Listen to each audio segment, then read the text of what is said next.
एक अंधों की सूची। अकबर बीरबल की कहानी। एक बार रानी ने राज्य में अंधे लोगों को भीख देने का फैसला किया। यह सुनिश्चित करने के लिए कि कोई अंधा व्यक्ति भीख लेने से छूट न जाए, अकबर सम्राट अपने लोगों से राज्य के सभी अंधे लोगों की सूची बनाने को कहते हैं। उसके बाद मंत्री राज्य के अंधे लोगों की सूची बनाकर अकबर को दिखाते हैं और बीरबल भी उस सूची को देखते हैं और फिर कहते हैं कि सूची अभी अधूरी है।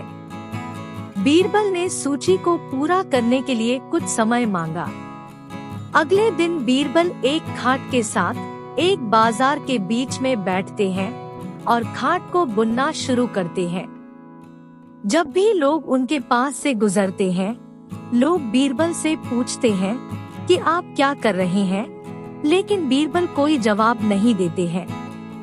जैसे ही दिन समाप्त होता है, अकबर बादशाह भी बीरबल की हरकतों के बारे में सुनकर बाजार आते हैं और बीरबल से पूछते हैं कि बीरबल तुम क्या कर रहे हो। बीरबल चुपचाप अपना खाट बुनने में व्यस्त थे। उन्होंने अकबर को कोई जवाब नहीं दिया।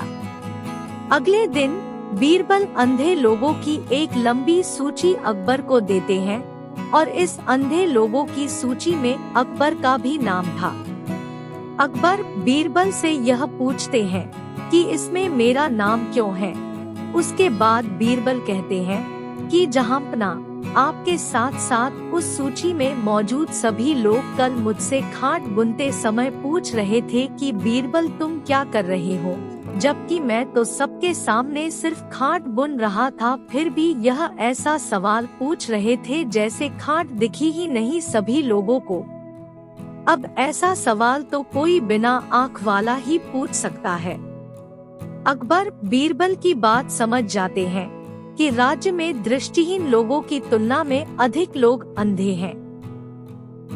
सीख: दृष्टि वाले लोग भी अपने आसपास क्या हो रहा है इसके प्रति अंधे हो सकते हैं। 2 आगरा कौन सा रास्ता जाता है। अकबर बीरबल की कहानी। अकबर को शिकार का बहुत शौक था। वे किसी भी तरह शिकार के लिए समय निकल ही लेते थे। बाद में वे अपने समय के बहुत ही अच्छे घुड़सवार और शिकारी भी कहलाए। एक बार राजा अकबर शिकार के लिए निकले। घोड़े पर सरपट दौड़ते हुए उन्हें पता ही नहीं चला और केवल कुछ सिपाहियों को छोड़कर बाकी सेना पीछे रह गई। शाम घिर आई थी। सभी भूखे और प्यासे थे और समझ गए थे कि वो रास्ता भटक गए हैं। राजा को समझ नहीं आ रहा था कि वह किस तरफ जाए। कुछ दूर जाने पर उन्हें एक तिराहा नजर आया। राजा बहुत खुश हुए। चलो अब तो किसी तरह वे अपनी राजधानी पहुंच ही जाएंगे, लेकिन जाएं तो जाएं किस तरफ। राजा उलझन में थे। वे सभी सोच में थे किंतु कोई युक्ति नहीं सूझ रही थी। तभी उन्होंने देखा कि एक लड़का उन्हें सड़क के किनारे खड़ा घूर रहा है। सैनिकों ने यह देखा तो उसे पकड़कर राजा के सामने पेश किया।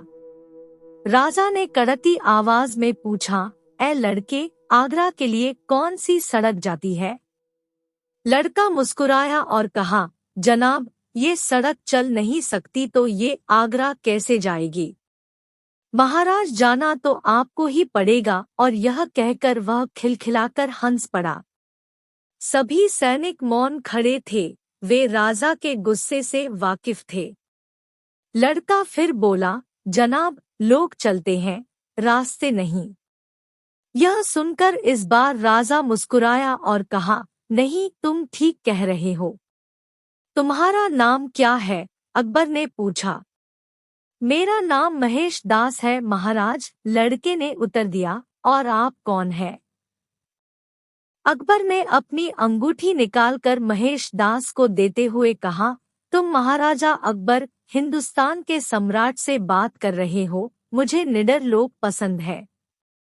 तुम मेरे दरबार में आना और मुझे ये अंगूठी दिखाना। ये अंगूठी देखकर मैं तुम्हें पहचान लूंगा।